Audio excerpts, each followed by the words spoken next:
And go. Hello, Ms. Walker. Thank you for joining us today.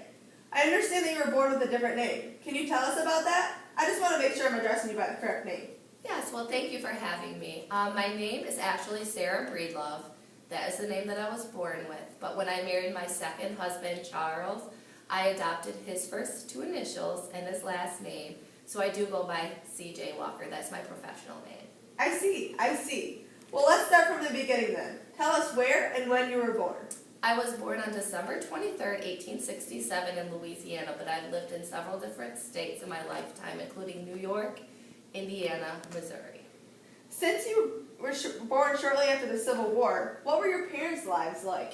My parents' lives were very different from mine. They were both slaves, and so were my 5 siblings at one time. So I was the first person in my family that was born as not a slave.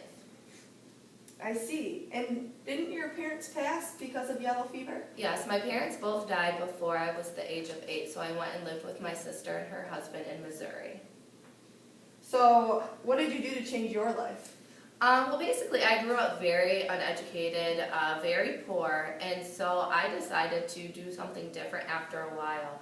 I married my first husband when I was 14 years old, and I gave birth to my little girl, Aaliyah, when I was 18. But unfortunately, her father passed away when I was only 20, and Aaliyah was only 2.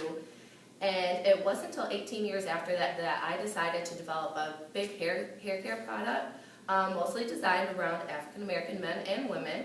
But basically, there's different, skin creams, different hair straighteners, and a bunch of different products for us to use on a daily basis.